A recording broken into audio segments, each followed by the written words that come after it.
This podcast is sponsored by nobody.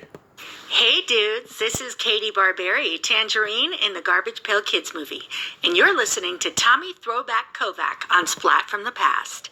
Tommy thinks I have the belly button of an angel. He would know. Hey dudes, welcome to Splat from the Past, the only 80s themed horror sci-fi show where things can get totally radical. Now today I will be welcoming the dynamic Kevin Thompson. Kevin, of course, is a little actor. He played the Napoleon-clad bear in Blade Runner, the Ridley Scott classic that's celebrating its 40th anniversary this year. He was also the blob operator, Chet in Weird Science. He also played Alligator in the Garbage Pail Kids movie. He's been in lots of great movies: Savage Dawn, Night of the Creeps, Munchies. But probably his most popular role is an Ewok in Star Wars, Return of the Jedi, the Ewok Adventure. And he has a book that's out now called My Journey to Endor. And we're going to discuss all of that today, and I cannot wait. He is a legend, and it's going to be such an honor to talk to him today during March Madness. So yeah, here is my interview with Kevin Thompson.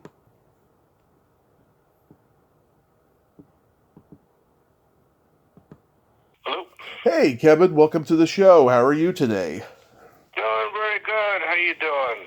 I am doing just spectacular. This is such a great honor. Thank you for taking the time today. Oh, you're welcome. You're welcome. So let's. How long have you been doing this show, Tommy? 5 years now. Really? Yep, celebrating 5 years in May. Congratulations. Thank you so much. Thank you. So let's start with the book, My Journey to Endor. It's called. What made you want to tell your story now in 2022?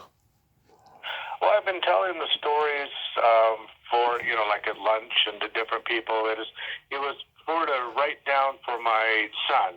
Mm-hmm. And it's one of those things of, I lost my parents the last couple of years, and there's always those stories that they told, but when you start telling them yourself, your parents or your grandparents' stories, they lose a little something, and something just was, maybe it wasn't quite the same, and it didn't get lost in translation.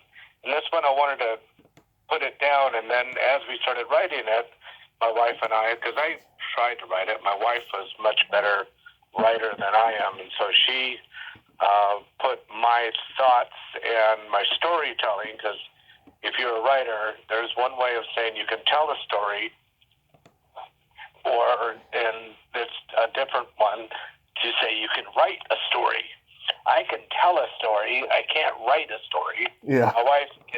My wife was able to write the story that I told. Right. That's so cool that she got to.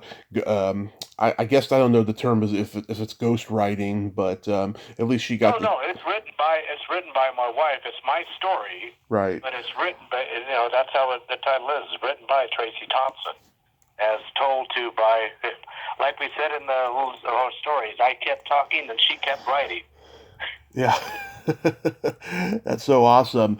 I was reading the synopsis on Amazon. It said you had seen the original Star Wars in the theater, but you never in a million years dreamed that this franchise would change your life. Oh yeah, no, of course not. No, I'm exactly that. That's the thing too, is that it's a fanboy got in the movie and became the top stunt guy. Before I was out there in line in 1977. Waiting to go see Star Wars. Right. I actually didn't even want to go. I'm like, come on, I don't want to stand in line. It's this freaking sci-fi movie. And my friends were like, no, this is supposed to be it. This is the movie. I'm like, let's go see Dr. Zhivago or whatever it was that was out. Yeah. Did you end up liking the movie? Oh yeah, as soon as the opening sequences, I was like, look. Yeah. I was like, whoa.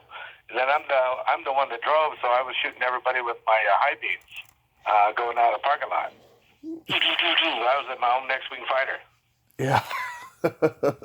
Were you a teenager at the time? Oh yeah, I was about a junior in high school. Oh, okay. Did you go through a lot of hardships in your career? Was it like a double-edged sword being known just I mean you did a lot of stuff, but for the Star Wars, franchise in particular, was it like a double-edged sword? Well, not really with that. It's just a double-edged sword being a little person and just an actor itself. Mm-hmm. An actor is a tough life as it is, and being a little person, not wanting to just play. I mean, just a simple thing.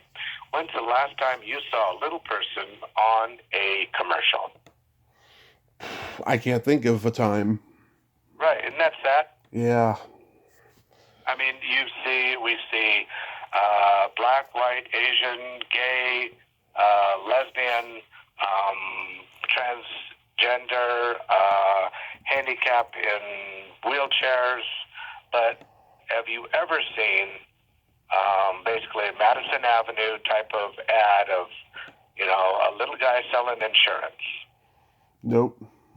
Yeah, exactly. That's the more of the hardship of trying to break those barriers down, following Billy Barty in his footsteps, because he passed away back in 2000, Mm-hmm. and it almost was better when Billy was around. There was more parts out there. Yeah. Peter Dinklage is wonderful. He's a wonderful actor, and he's done some great strides, and he's known around town as a wonderful actor. But Yeah. there's a lot of other guys out there too. Right. Michael Dunn was a great actor, but Billy and Jerry and there was a lot of other little guys working. At the same time, Michael Dunn was working. Michael Dunn, passed away. I don't know if you remember him. He's a Wild Wild West. Oh, okay. Yeah. Dr. Loveless. Yeah. One of the greatest. I hate all you people. You've always made fun of me, and now I will watch you die. He was a great evil genius bad guy. It was a great character. Yeah, he was. So how long did it take to write the book? Off and on, because we've just gone through different hardships. Probably over 4 years, I've been trying to, get it together, because we're both not, writers per se, and we're Mm-hmm. just trying to keep our lives in order. And COVID, and my parents got sick, my wife's parents got sick, just raising a child, and so it's just everything always seemed to get in the way. And sometimes we would just go, I don't want to look at this book anymore, and we'd walk away for weeks at a time. And it became sometimes it was an albatross of hanging around our neck of going, we got to finish this, we have to finish it. It's like, okay. And so it just was off and on. We would put it down, try and get it back together. It was like, well, now where are we at? So it's just, Mm-hmm. but it's fine. It's 40 years in the making, but it's done now. It's out there. It's on Amazon. It's in Barnes and Noble, and it's out there. Mm-hmm. Is there going to be a second volume, or is this it? You mean like in case we'll see how this goes, see if people like it, if they want something more, maybe more pictures. I think this would be it, because I take you, or my wife and I take you right to the set of Return of the Jedi, and as I do the stunts, I'm telling you how it's being done. And it's one thing to have just a normal stuntman do a fall from a certain distance. It's completely different when it's a little guy in a Ewok outfit, in foam and fur, and I can't see, I can't touch. Right. And I have to do that same exact thing, fighting, hand-to-hand combat with the stormtroopers. None of us can see. We're all trying to, it's one thing rehearsing with our heads off. We're getting everything, and here's the hit, and here's this, and I take you, and you throw me here, and that's all fun and dandy. Then when we put the stormtrooper helmets on, and then when we put the Ewok heads on, now no one can see, and we're trying to do a line dance. Yeah. It's fun. It's a lot of fun in it. Nice. So going back in time, I was reading that you were doing school plays and skits with your family growing up. What kind of skits did you do with your family? Oh, just singing things, plays, a lot of almost like improv.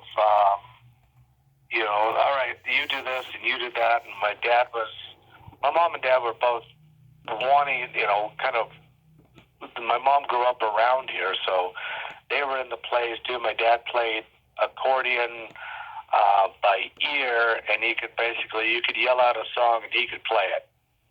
And he would go everywhere, almost like Lawrence walking around with the accordion on his chest, and people would do a lot of sing-alongs, and so you just learn those songs, and so you do those types of things. My sisters and brothers would write plays in our backyard and invite the neighbors, and we do the plays in the backyard, and then that led to high school, and doing that, and then college, and then professional. Yeah, I can totally relate to that. I used to perform for my family after dinner and do imaginary Saturday Night Live sketches and stuff. So, so you attended Pasadena City College and Los Angeles Valley College, and you studied cinematography. Were you originally on the trajectory of doing, camera work for movies? Yes, I was, and then I started realizing that it's, the way that industry starts, it's the first guys in are lugging the heaviest equipment. Mm-hmm. The electricians, there's a lot of guys who go to film school who become electricians or grips, right. Not always into the camera department or directing. And it's kind of a pachinko game of the film industry. You try and learn as many qualities as you can, and then when you get in, that's usually the job where you land. You try and then spread out amongst that and expand. But many times it's wherever you can get in and make a name for yourself. And cinematography, I wanted to get into that, and then it just led me to the acting part. Did you do any acting? I've tried to got very close to a couple of productions of my own, of trying to get the green light, and never quite got there. Was at a strong yellow, and didn't quite get the green. And it's just, that's what happens a lot, is the way it goes, but I was almost there. Did you do any acting in college? Oh yeah, I did. What's the play? Importance of Being Earnest. Another one called I'm Sorry the Bridge Is Out. You'll have to Spend the Night. I directed a couple of plays. Offhand, I can't think of what they were. And then I started doing mime with my mime teacher, and he would take the best students out, and we would go over to the different museums, like the La Brea Tar Pits, and we'd sit outside where people are doing it and start performing mime and pass a hat. Yeah. We would write our own mime, bits, and then perform them just in front of whoever showed up, and sometimes a crowd of 100 would show, and sometimes a crowd of 5 would show. How did you get cast in Blade Runner? Blade Runner, I was just cast as a street extra at first. Mm-hmm. And it was raining, because the whole time as it's raining, it's at night, it's wet, it's smoky, it's, you're wearing street garb clothing, and you've got this plastic sheet to keep you dry, but you're wet. So it wasn't very comfortable, and I meet this, you'll have to read the book on that, of how I meet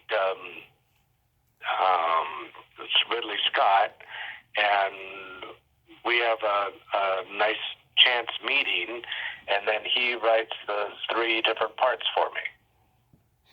Yeah, I always thought that you and John Edward Allen provided the more bizarre moments of the movie because here you are as a walking teddy bear and he's a white-faced Pinocchio-nosed man and you're both wearing, war general outfits. Was this to show how eccentric William Sanderson's character was in the future? Yeah, it was, but what I've read on books is we were mistakes. Hence the reason why John runs into the wall. And what's funny is that was my bit. I ran into the wall first, and Ridley says, "No, let's have John run it." And I was like, "Oh, great! I do the bit, and he gets the."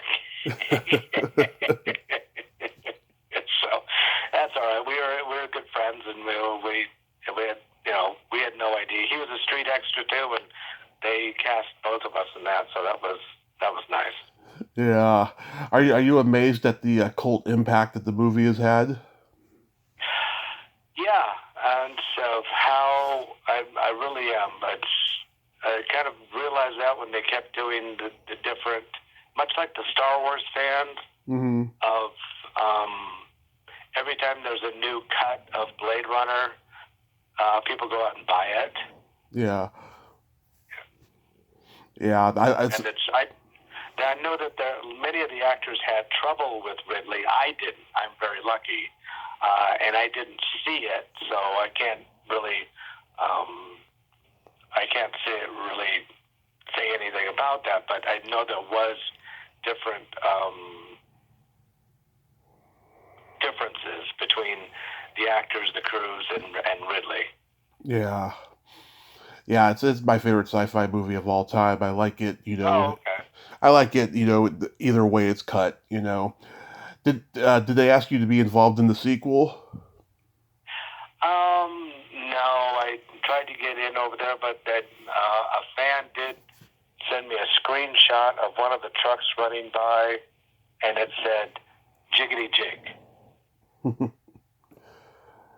So that was my very first line in Hollywood. I had not done.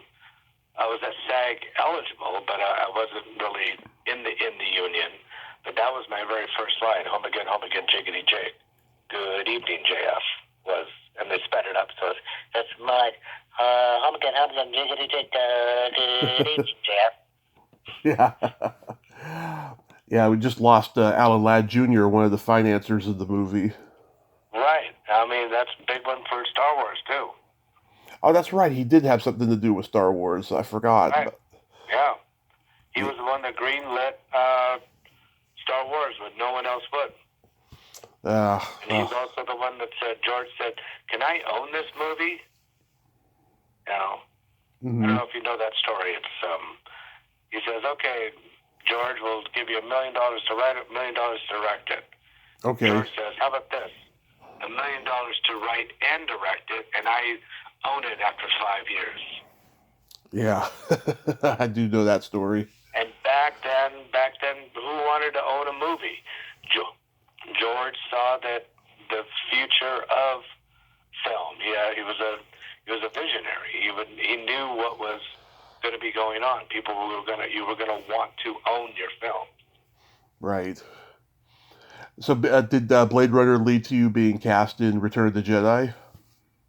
I don't think it led to it because it was different casting people. The casting people who worked on Return of the Jedi had also worked on another movie called Under the Rainbow. Yeah. And that was kind of a movie about kind of the making of. It was a satire of making the Wizard of Oz with Billy Barty and Chevy Chase and Carrie. Yeah. And so they had a whole list of little people, and Return of the Jedi needed a whole bunch of little people, so it was kind of just common to say, "Hey, here's the guy with the list. Let's just use him as the casting guy." Yeah. He had already worked with a lot of us, so he knew which ones not to hire and which ones to hire. He needed about 35, and he had worked with 150. Yeah, that must have been exciting. That must have been exciting and tedious to be in that costume for all those, days and hours. Yes, it's very hot. Yes, you've got a 2-inch fat suit with a fur coat pulled over it, latex feet, latex hands, and latex mask. Yeah, what was doing the It gets up to about 120. Wow, 120. What was doing the Ewok adventure harder or easier because you're on a television schedule? Oh no, it's much easier because there was less of us. There was only 5. 1, 2, 3, 4, 5, 6. 6 of us. We had our own. We had, instead of a long, almost like cargo trailer that we changed in the woods, we're in our own RVs as our dressing rooms. So it was a much more, even though it's a smaller budget for our side, we were treated much better because we were actually the stars of the show. Mm-hmm. We were the meat and potatoes of the whole thing. I mean, you did as the humans in the beginning and the end, but we were all treated the same. Whereas on Jedi, we changed, and there was 12 guys in a trailer, and so and I had my own Winnebago, so on the Ewok movie, so therein lies the difference. Mm-hmm. You're much more personal time. When you went there, you were treated as just an actor, whereas the Ewoks were all, there was 45 of us, and many times the scenes were all together, and if one person wants to go to the bathroom, then everybody wants to go to the bathroom. Mm-hmm. I've talked to Eric Walker. He's a great guy. How did Eric Walker like the Ewok movies? He enjoyed it. He embraces it. Oh yeah, he was what? Well, no, he was about 14. Right. He was about 14 then, so we had a lot of fun with Eric. We would, we had a lot of great banter back and forth. And Eric and I right before my death scene, Eric and I did our own rehearsal, so that he was really ready. Because I'm in a suit, and I'm doing the death scene, but he's got a lot of emotion that he has to bring up, and so we really worked at that. The night before, his dad and he came to my dressing room, and so we really worked on that scene right before he did it, so he was good and ready. When I was growing up, I used to watch fairy tale theater, and I always loved the Snow White one that you were in. What do you remember about that? Snow White, that was great. I mean, we all tried out for every character. Mm-hmm. I thought it was great that Tony Cox got the, kind of a dopey type of the lead. Yeah. And he was the one, he was actually we all read and we all heard each other read, and he was the best read on that one. It was funny. I knew all those guys. I mean, that was the last thing I think that Billy Curtis did. He was the older one with the big old beard. Yeah. Billy was the doc, the sheriff from High Plains Drifter. Oh yeah. With the bandoleros across him. Right. And so he had a long career. He goes back to Wizard of Oz, and that was fun working with him, and just talking back, off screen with him, because he was a wealth of just Hollywood trivia, because he's been in so many different things. He was in Superman. He was in just about everything. Yeah, he did a lot of good stuff. Yeah. And then Pete Risch, who was a little itty bitty guy, he and Tony Cox were always fighting. Their two characters were always fighting on screen. Yeah. that was fun because Pete's only 2'8", and he was a character. So it's fun just working, and when you got good friends you're working with, it just makes it that much better. Right. Phil Thondacaro, I met him at Monsterpalooza a few years ago, and Tony went to go visit him, and like poor Phil, like he had no one like talking to him. Everyone was talking to Tony. It was crazy. TC is very engaging. TC can. The thing about Phil, sometimes he wears those glasses and the hat, so it gives him that little bit of a space. But TC's just open up, and he's loving it. Yeah, well, everyone remembers him from the Bad Santa movies. Oh yeah, he did a great job on that. Yeah, he did a great job on that. Yeah, he was great. My earliest memory of something you did was Weird Science. This was one of those movies, my family and I would watch over and over again when I was a kid, and your scene was always our favorite. Like, how long did it take to be in that costume? Well, it was 300 pounds. Bill Paxton was supposed to be in it with me, and I was supposed to be just a puppeteer on the side doing some arm and the breathing. Mm-hmm. And Bill did one take, and he said, I got to get out of here. He was all excited to do it. He really was. He was very excited to do the character in there. He did one take because doing suit work is a different beast. And a lot of times you don't realize that you are, or someone is, a claustrophobic. And they realize after they've gotten into the outfit that they are claustrophobic. And I don't know if it was that or just he didn't like being in there. So then I had to take over his part. Mm-hmm. I had to learn all his lines. I had to learn his cadence, because the way that he said his lines is not the way I say my lines, the way Bill says his lines. And this was all in one day of, I'm not, 8 o'clock in the morning, he says, I'm not doing it.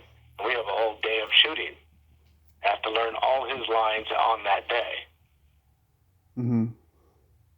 So he was, so you're in the costume, and then he's just, off camera doing the lines. And then, we tried that, and then the timing was wrong. Then I had to do the lines, and then he would loop it in later. Okay. Because I'm puppeteering the mouth as he's saying his lines.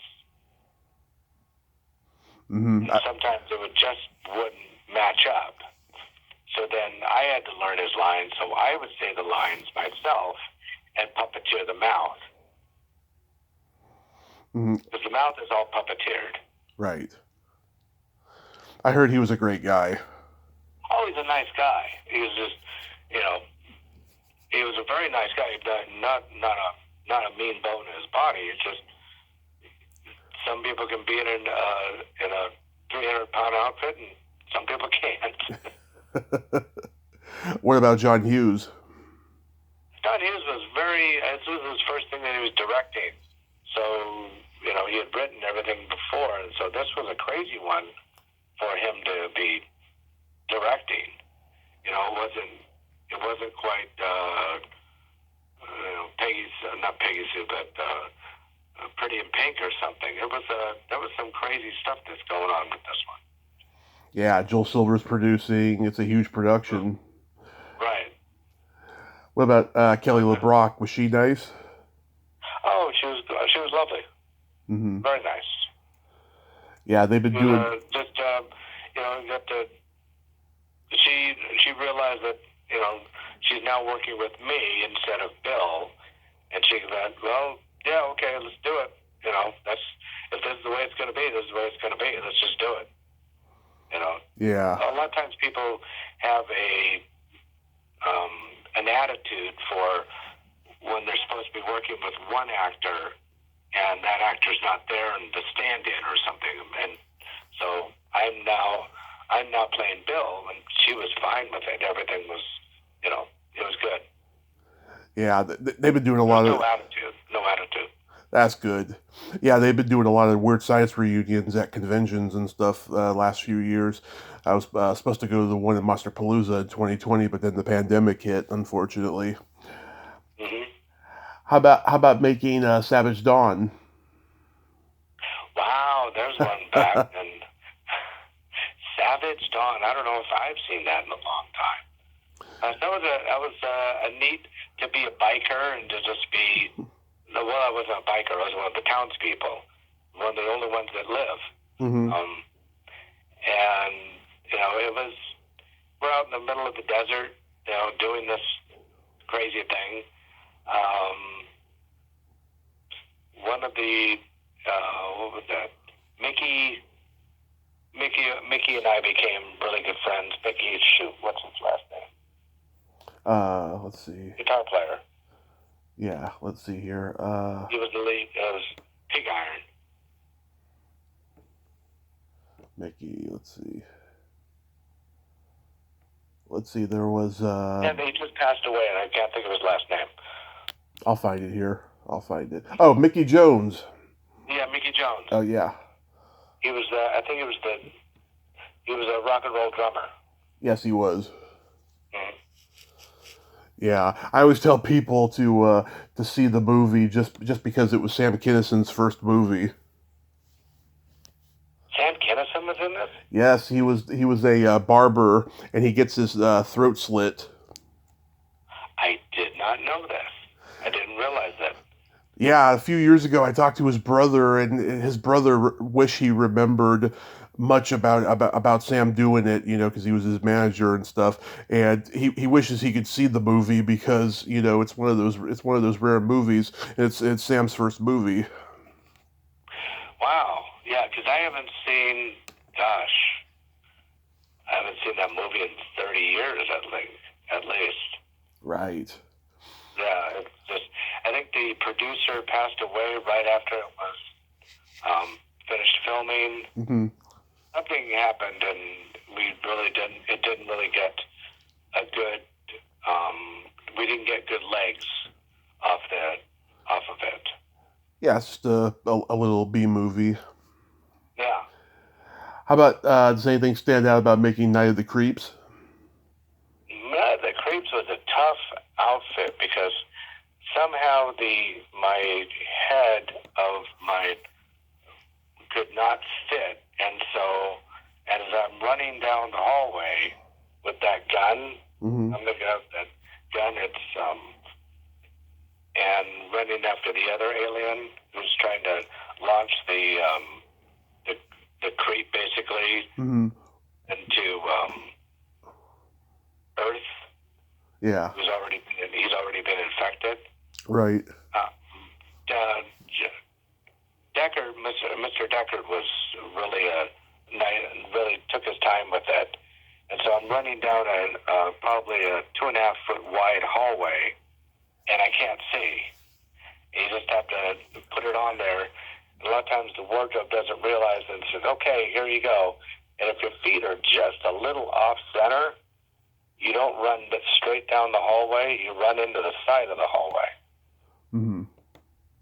And the hallway is built of metal shelving. So you're running into metal shelving, and it was a wetsuit. So you put it on in the morning, and then they took it off of you at lunch so that you could relieve yourself. So for 6 hours, you can't relieve yourself. Yeah. God, that must be torture. Yeah. How about Munchies? Doing the wiggle right around lunch. How about Munchies? Munchies, they forgot to tell me the casting people told me I was supposed to, their address that they told me to go to was in Gorman. Mm-hmm. And so I get to Gorman and no one is there. And I call the casting, this is before cell phones. I go to a payphone and I call casting and they say they're right there. And I'm like, they're not right there. There's no one here. And so I kept going back. I was supposed to be in Palmdale. It was the 138. The casting told me to go to the 138 and the 5. I was supposed to go to the 138 and the 14. Mm-hmm. That's 60 miles away. Yeah. So for the first hour, casting doesn't have me. For some reason, casting wanted to give me the directions and not the second AD, who always does. Second AD's second assistant director always gives the directions of where to go. So they were mad at me, but it wasn't my fault. Mm-hmm. You know, so I'm showing up late, and that was a fun little thing. That was Roger Corman. He played 2 characters in that. Harvey Korman. Carol Burnett. Oh, okay. Um, Harvey Korman played Harvey two. Korman. He played Harvey two characters. Korman, 2 characters, yeah. Yeah. I talked to his son. He said his son told me that it wasn't one of his father's favorite movies that he was involved in. And I talked to Alex Elias. She is so hilarious. And I've tried getting in touch with Tina Hirsch, but no luck on that. Yeah, that was one night on it's just crazy because I had left early to get there, Mm-hmm. and they told me completely the wrong way where to go. So it made just for I felt bad that I was late, and they told me, it's funny that the casting told me where to go, but didn't tell, I would say this, the second assistant director told the other 2 guys the right place to go. So they're there and I'm not, so it just looked bad completely. So it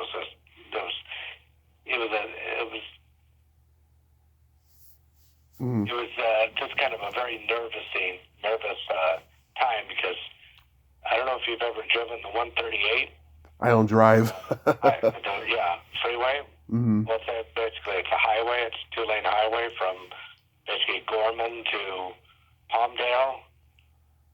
Mm-hmm. At night, when you're late, and it's 2-lane highway, hardly any street lights, Mm-hmm. and it's a nightmare before drive. I have to say. It's straight, but it's just realizing that you're an hour late and you have 70 miles to go. Yeah, I'm sure the traffic's gotten worse since then. Yeah, exactly. How was playing Alligator in the Garbage Pail Kids? Oh, loved Alligator. Yeah. One of the things about Alligator was I got to improvise most of my dialogue. Mm-hmm. I would have something to say, or sometimes I didn't have anything to say, and then I would just improvise in a rehearsal, and the director would look at me and go, "Well, let's use that. Mm-hmm. Keep that." And so I kept doing that, so you get a confidence in trying to realize that my improvs were funny, and he kept using them, and then we would actually write scenes together, and that's how Alligator became a bigger part. He wasn't supposed to be as big a part as he was. Mm-hmm. Too bad the movie just didn't. It was, I had a good time doing it. It's just it didn't turn out as well as we all hoped. Yeah, that's what Katie has told me, and Ron McLaughlin, that the movie had this great message about inner beauty and outer inner beauty and outer beauty, and the ugliness that Right. the outer beauty can have.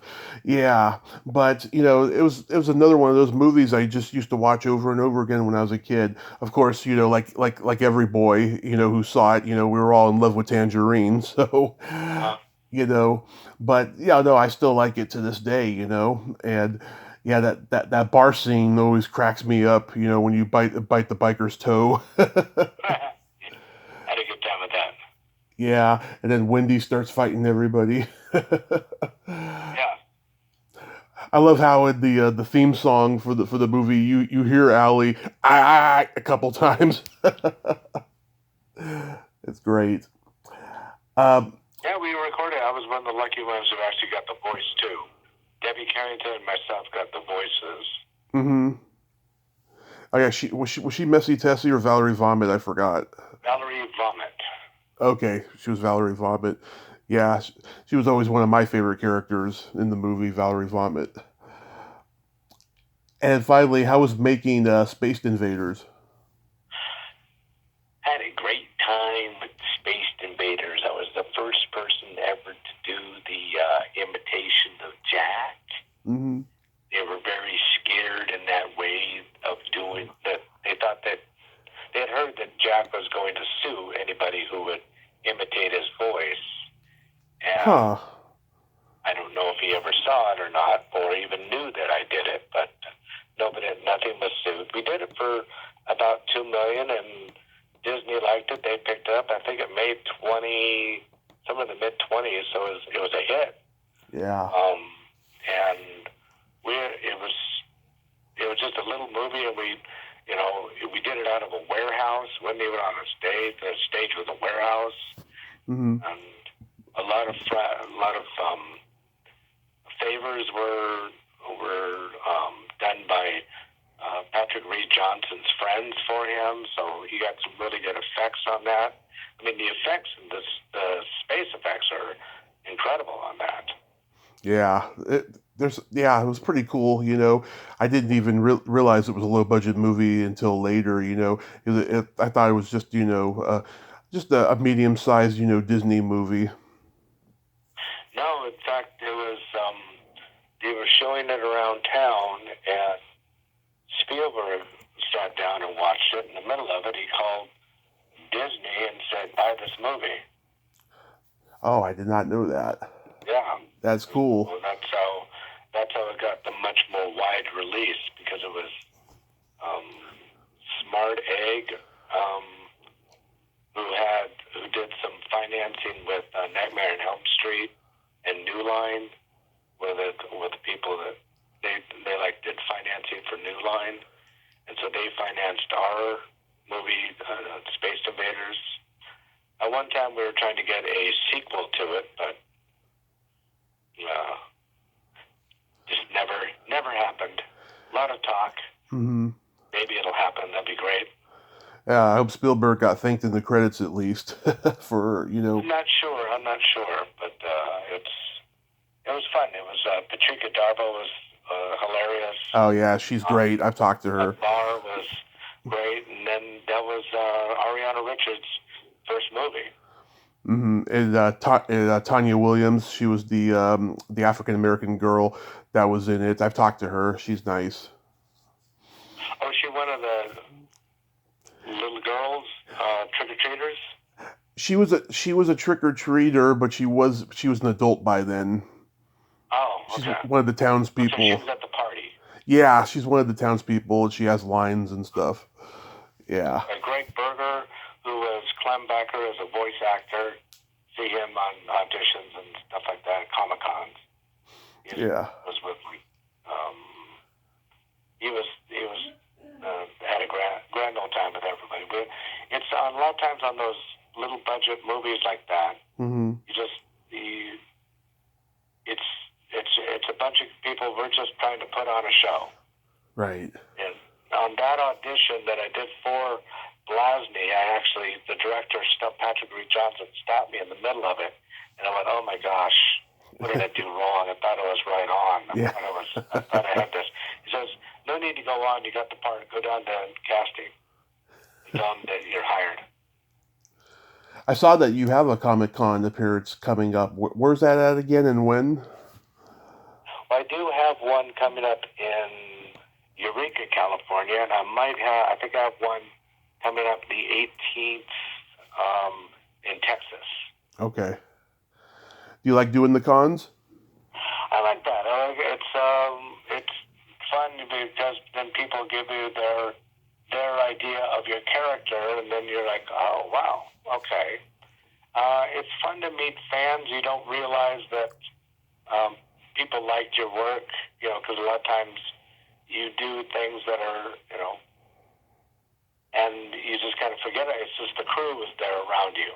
Right. You don't realize that how people really respond to the performance or not, because no one's around at that time. And at a con like this, you have people who are dressing up like you, which is really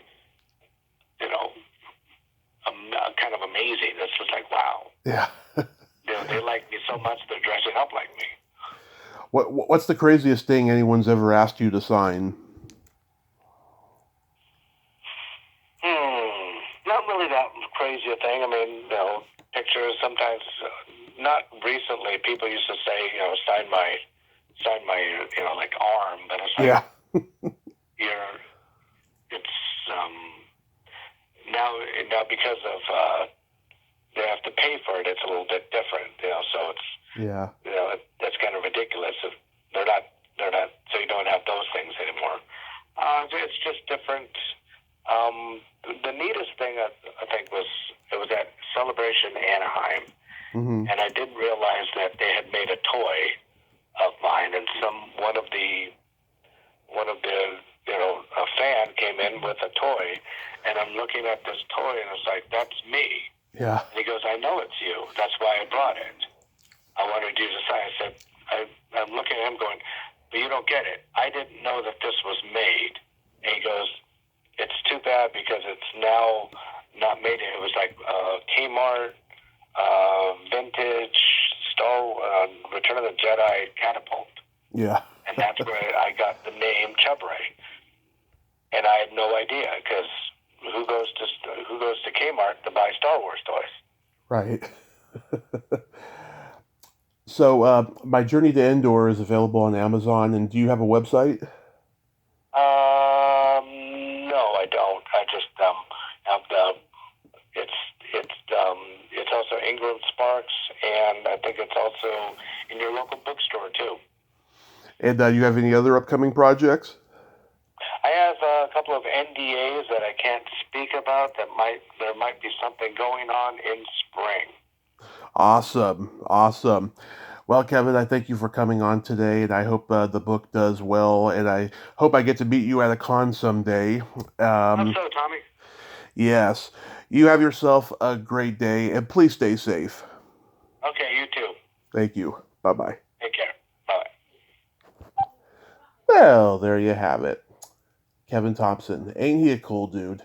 What a nice guy, huh? I'm so glad we got to talk about the book and his career. That's so awesome. Great guy. Well, until next time, this is Tommy Throwback Kovac saying there's no shame in living in the past because the present sucks. Later, dudes.